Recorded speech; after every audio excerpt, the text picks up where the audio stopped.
Yung una kong mga tanong sana para sa inulat na bumili ng Prime Water, yung Crystal Bridges. Inaasahan ko na kahit yung abogado nila ay makakarating. So again, Mr. Chair, I really hope that sa susunod na pagdinig ay nandirito na po sila para mag-ambag dun sa problem solving na gustong gawin ng committee Okay, natin. may I interrupt? Yes, Mr. Chair. Senator Bashoko's order for the why didn't they not attend? Sorry, subpoena. Yeah, for Crystal Bridges Yes, Mr. Chair.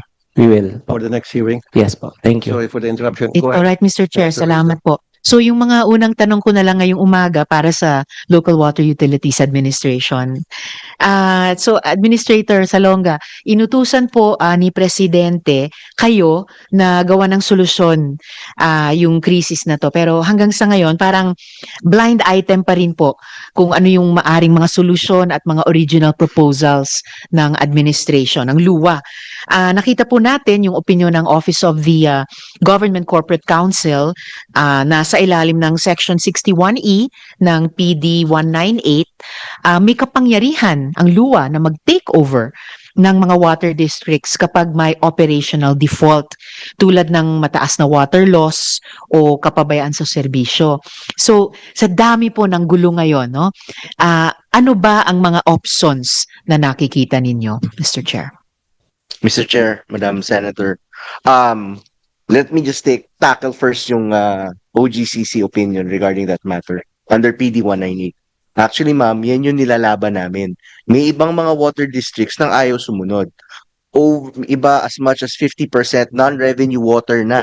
Hindi pa rin nire-recognize ang LUWA and their powers to take over. That has been an issue. In fact, second month on the job, may tinake over kami, ni-refuse kami dahil wala daw kami. And that's part of the confusion po, no, na we'd like to correct. With regards dun sa framework on how to take over, ma'am, so that the government does not tip its hand, no, I assure you there is a framework, and in fact there have been successful use of that framework already. And admin, if I could interject, speaking of that framework or a framework, mag-i-issue po ba ang administration, ang LUWA, ng centralized na framework agreement Ma'am, para linisin yung transition sa bagong operator, or ibabalik niyo po ba sa mga water districts at mga LGUs nila itong problema? okay. Ma'am, yung bilihan daw, the transition, is under the Philippine Competition Commission. I believe it has breached yung level, I think 3 billion or something. A transaction over 3 billion yata goes there. No. What do we plan Yung to 3B na in-offer sa Bacolod Water District, No, or ma'am. iba pa yun? I think the transaction above 3, I may be wrong, but any transaction above 3 billion needs to go through the review of the Philippine Competition Commission. Now, what are we planning to do? As early as now, I'll be announcing it tomorrow sa Water District Conference namin, is that I plan to have a contract between water districts and each subscriber para meron silang sariling service level agreement, such that alam nila yung rights nila, alam ang obligations, kasi walang ganun eh. Just like any utility, if you contract with the internet provider, meron kayong SLA or service level agreement. Sa tubig, wala pa. So if, alimbawa, category D water district ka, alam mo ang pwede mong asahan sa water district. Hindi mo po pwedeng asahan ng category A or MWSS kasi iba ang resources po nun. So, pinag-aaralan na po namin yan. Nagkaroon na rin kami ng memorandum circular as promised last December, saying that if the water district or the water provider does not provide water 15 days, hindi ka pwedeng maningil ng kahit minimum charge. And we are looking other penalties. Kaya lang po, may difference. Pag pinenalize mo ang water district, sino ang nakikinabang doon sa penalty na yon? Kasi water districts are non-profit organization. You are cutting their profit. Exactly. So, pinag-aaralan po namin yun, ma'am. Ano naman po yung pros and cons ng direct takeover ng LUWA ng water district kumpara ng paghingi ng tulong halimbawa sa PPP center? Direct takeover ng LUWA.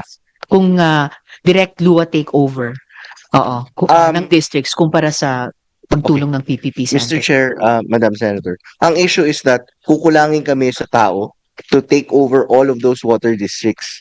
Kasi we replaced the boards eh.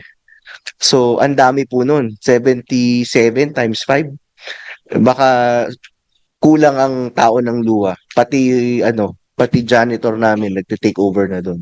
So, kukulangin talaga. Wala bang pros ng direct takeover? So, is the best option always paghingi ng tulong sa PPP Center? We coordinate with PPP Center regarding yung contract execution, especially now no, na na-strengthen namin yung position. Pros of course is that yung kontrata ma-manage, at least makikita. But right now, LUA on its own is mapping all those obligations of those water districts na under JVs. And then let's talk a bit about the money side of this. Ito nga, pangalawang tanong. Alam po nating walang sapat na pondo at resources or wala pa ang luwa para i-rehabilitate ang maraming water districts ng at least ng sabay-sabay. So, hindi lang pala ito human resources challenge, so financial challenge din kung sabay-sabay nga. So, kung may mga LGUs gustong saluhin, iligtas yung kanilang water districts gamit ang financing galing halimbawa sa Development Bank of the Philippines. Say, lease to own business model para hindi agad mabaon naman sa utang ang water district. Papayag ba ang luwa na magbigay daan? Yes, ma'am. I'm willing to sign waivers off to water districts or yung magpifinance sa kanila. Note lang, ma'am, ang usual issue with regards to funding to water districts is that in cases of default, walang step-in rights yun. So, that has been an issue. There are so many financial institutions na ang tanong, what if mag-default? Note na hindi corporation ng water district. They're not, hindi siya non-stock sila. So there's nothing to take if there's in default. Ang meron lang provision to take over and may step-in provisions is LUWA. That's why, ang proposal ko sa Land Bank, DBP, is that why don't we co-lend? Kasi mababa yung interest ng LUWA eh. We can average that and then kami ang may step-in rights. They are secure regarding their financing activities. Well, that's interesting.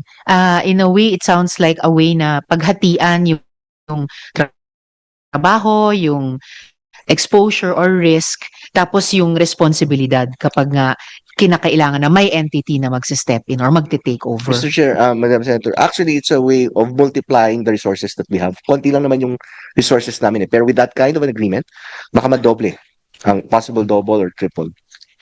And salamat no dun sa simula pa lang nung sagot nyo dun sa naunang tanong ko, na-anticipate nyo yung follow-up question na would you be willing to waive some of your rights as a major lender? And you started off by answering my previous question na you're in fact willing to sign a waiver.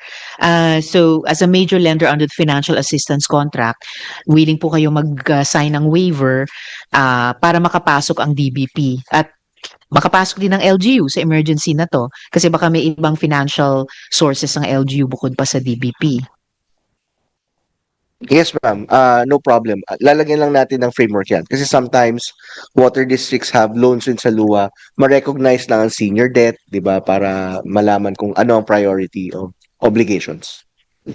So, it looks like we have a few more handholds and footholds dito sa hearing natin to problem solve moving forward. Pwede po ba akong magpatuloy magtanong sa PPP Center, Mr. Chair? Yes, go ahead, Senator Rizzo. Salamat, Mr. Chair. So, kay Attorney Año Nuevo, yes sir. Base po sa mga rekomendasyon, Director, at kung hihingin din ng luwa, at sinabi nila kanina, it's a very probable scenario for them. Pwede ba kayong mag-step up bilang transition advisor din? Advisor sa mga water districts. Pwede po ba? Pwede po ba yun? Mr. Chair and Madam Senator, thank you for the question. Yes, we can do so. And bilang contract reviewer, pwede nyo bang suriin kung void ab initio o ultra vires ba talaga itong mga JVA na ito kung at dahil na-bypass nila yung NEDA ICC approval? Yes, Madam Senator, we can do so. And we are currently coordinating with the OGCC as well and the Department of Justice on how to execute this. Well, great na bukod nga sa OGCC, nagko-coordinate din kayo sa DOJ. May coordination na rin po ba sa DepDev dahil mga standards at processes nila ang in question din? Or pag-comply sa mga processes at standards nila? We are an attached agency of DepDev, so any action of the PEP Center is also in coordination with DepDev, Madam Senator. Salamat. Kung sakaling hingiin din ng mga local water districts ang tulong yung iyan bilang advisor, meron po ba kayong similar discussion with Lua earlier? May institutional scale po ba ang PPP Center? Sapat na tao rin ba? No? Same concern sa Lua kanina.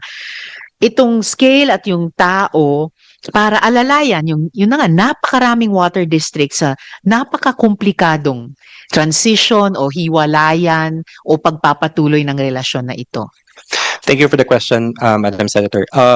Unfortunately, the PEP Center monitoring officers are just 20, monitoring 290 Nationwide. awarded PPP projects. So 1 is to 10. Our monitoring officers are handling 14 to 15 projects at the same time. And this does not only include water JV projects, but also other national PPP and local PPP projects. But what we can do, Madam Senator and Mr. Chair, is that we can reallocate our resources and then ask our other different sources, such as the evaluation officers or evaluation service, our legal service, also to chime in also on the discussion so that we could have more human resources internally in the PEP Center. And you can advise Congress tuwing bagong taon na mag-budget call and then magsisimula kami maghanda para sa budget debates ulit later that year. Yes, Madam Senator. And yun na nga, this also, you've anticipated my follow-up question. Anong klaseng tulong o budget ang kailangan ninyo mula sa Senado o sa buong Kongreso? Aside from the human resources, Madam Senator, I think the current scenario that we have with the water districts is the level of communication or information that is going to the PEP Center as well as with LUA. One of the challenges, or at least the major challenges that we have had, is that there's no level of information that is being disclosed to oversight agencies. For example, the list of inventory of the properties that was included in the joint venture. We have kept instructing the water district to at least get the level of information from the private partner, but it's not yet available up to this point in time. So it's really hard to assist the water district if there's no level of information coming to the oversight agencies. And you are an oversight agency, you are a regulatory body sa ganitong space ng governance. And of course, without the full information, it will be hard to assist. So sana nakikinig yung local water districts and also the private concessionaires kasi public-private po na partnerships ang ino-oversee nyo. And so this also goes to Crystal Bridges for that matter for the next hearings. Yung level of communication and information on the inventory and other data para makatulong talaga ang PPP Center. A last question for PPP Center for this morning, Mr. Chair. Sa anumang transition or kahit termination ng contract or pagbabago, pag-amend ng contract moving forward, lalo na kung may singilan ng termination payments, napaka-importante na may independent body na magkikwenta. Nag-sign off na po ba ang Commission on Audit as far as the PPP Center knows? Nag-sign off na ba sila sa kanilang role bilang performance auditor nitong mga pumapalyang PPP contracts, at least in the water sector? Thank you for that question, Madam Senator. We are currently coordinating with the Commission on Audit. I understand the PEP Center with the Commission on Audit has a technical assistance where we can assist auditors on auditing PPP contracts. As a matter of fact, we already had a manual with them so that they would be guided on how to audit PPP projects. But just to share also, Madam Senator, on the contractual provisions for an independent auditor. Under the contract and under the JV, it requires for termination payments for just compensation to hire an independent auditor, which is borne equally by the water district as well as the private sector for issues and concerns on termination payments and just compensation. So that would be another layer of safeguard as far as the contract is concerned and as far as auditing the project is concerned. So moving forward from the prime water era, sana inutin nito ng mga water districts at ng Crystal Bridges for those contracts, kung hindi man lahat, for those contracts na pagdedesisyon ng i-terminate. So kailangan nilang magpatak para i-compensate ang isang private auditor din for this whole complicated but important, necessary process. And sa PPP Center, nasa position ba kayo para i-mentor din yung mga water districts, yung LGUs at yung mga consumer groups? We have resource persons from them here this morning. Nasa position ba kayo i-mentor sila, mga stakeholders na iyon, kung ano ba dapat ang tamang pag-audit? Partikular na mga naiwang obligasyon ng Prime Water bago pa man magkabayaran. Yes, Madam Senator, we are currently working with the water districts right now and assisting them on how to proceed with the pre-termination activities. Together with the OGCC, as far as the statutory councils of the water districts are concerned. But in terms of the preparation, the PEP Center is assisting the water district on properly documenting the necessary written documents from for the transaction. We are also advising the water districts on how to proceed with the contract, even though that it's already under a pre-termination clause. And bukod dito sa preparing the documentation, pwede pa po ba kayong magbigay ng konting detalye kung ano ba yung mga legalidad, ano yung mga arithmetic na termination payments sa kaso ng mga JV agreements? Thank you, Madam Senator, for the question. I understand the termination or the just compensation clause under the contracts would be a depreciated replacement cost of the assets. So if the erring party would be the private sector or the private partner, the termination payment would be the 75% of the depreciated replacement cost would be the just compensation for the private partner, and the 25% would go in favor for the water district as liquidated damages. So it's basically the valuation methodology is it's as if you're buying the asset less the useful life or the depreciation costs.